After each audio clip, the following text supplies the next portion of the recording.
एक समय में हमारी दुनिया में डायनासोर का राज था। वे चलते थे जहां हम चल रहे हैं, इसी हवा में सांस ली, इसी धरती पर लड़ाइयां लड़ी। ये बड़े किस्म की डायनासोर ने करीब 14 करोड़ सालों तक इस धरती पर राज किया। डायनासोर की कई हजार प्रजातियां थी। इनमें से कुछ शाकाहारी थे, कुछ मांसाहारी तो कुछ शांत स्वभाव के थे। वही कुछ डेंजर और बहुत ही हिंसक और खतरनाक थी। उस समय के सबसे सफल जीव थे। लेकिन फिर अचानक ऐसा क्या हुआ कि आखिर में इनका नामो निशान ही मिटा दिया। इसे जानने के लिए हमें करोड़ों साल पीछे जाना होगा और डायनासोर के अंतिम दिन को करीब से देखना होगा। आइए चलते हैं आज से 65 मिलियन साल पीछे, यानी कि 6 करोड़ 50 लाख साल पहले। आज से करीब 6.5 करोड़ साल पहले धरती पर मौसम सामान्य था। चारों तरफ सूरज की रोशनी फैली हुई थी, लंबे लंबे पेड़ों से टकराती ठंडी हवाएं और चारों तरफ डायनासोर के चिल्लाने चिंघाड़ने की आवाजें। डायनासोर प्रजाति बड़े ही आराम से धरती पर अपना जीवन बिता रहे थे।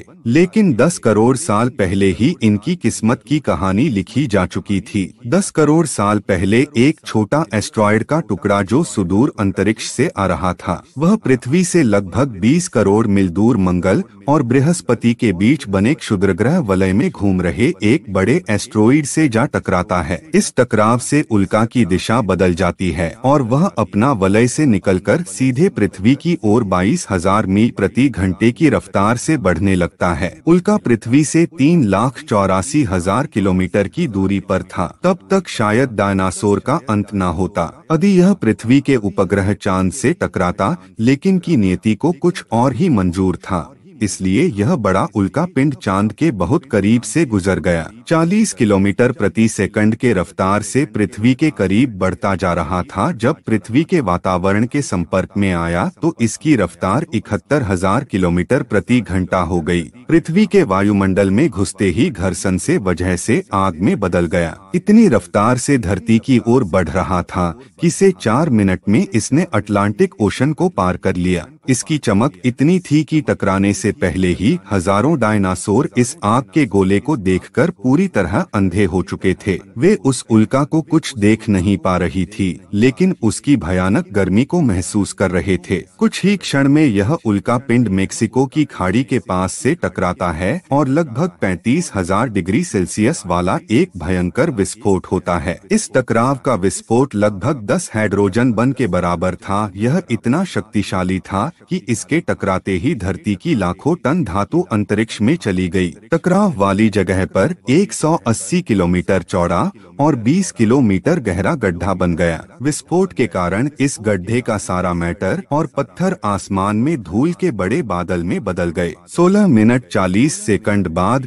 जमीनी टकराव की वजह से धरती के अंदर चारों ओर 4.8 तीव्रता के भूकंप तरंगे उठने लगी। इस वजह से समुद्र में विशालकाय लहरों का निर्माण हुआ और एक के बाद एक सुनामी की लहरें चारों तरफ बढ़ने लगी। भूकंपीय तरंगों ने सभी सक्रिय ज्वालामुखी को दहका दिया, जिसके कारण जगह जगह डायनासोर का विनाश शुरू हो गया। धरती की महाविनाश की प्रक्रिया आरंभ हो चुकी। इस भयानक विस्फोट में रेडिएशन की मात्रा इतनी बढ़ गई कि इसके 800 किलोमीटर के दायरे में आने वाले सभी जीव जलकर राख के ढेर में बदल गए थे। इस महाविनाश में उड़ने वाले डायनासोर इन सभी विस्फोटों से तो बच निकले। यह तो महाप्रलय की शुरुआत मात्र की थी। विस्फोट की वजह से जो लाखों टन मेटल पत्थर अंतरिक्ष में गया था, वह ग्रेविटेशन बल के कारण 40 मिनट बाद आग के गोले के रूप में पूरी धरती पर बरसने लगे। साथ ही धूल का एक बहुत बड़ा तूफान 6,000 किलोमीटर प्रति घंटे की रफ्तार से पृथ्वी की दूसरी तरफ मौत लेकर आ रहा था। ये धूल के बादल कई किलोमीटर मोटे थे, जिसकी वजह से धरती पर सूरज की रोशनी का आ पाना असंभव हो गया। गर्म हवाओं का तापमान 100 डिग्री सेल्सियस से ज्यादा हो जाने के कारण धरती पर पेड़ पौधों की लगभग सारी आबादी जलकर खाक हो गई थी। विस्फोट के 90 मिनट बाद का तापमान 200 डिग्री सेल्सियस तक बढ़ गया। इस इलाके से जो डायनासोर कोसों मील दूर थे, वे भी इस गर्मी से बच नहीं पाए। इस महाप्रलय से कुल 90% प्रजाति पूरी तरह खत्म हो गई थी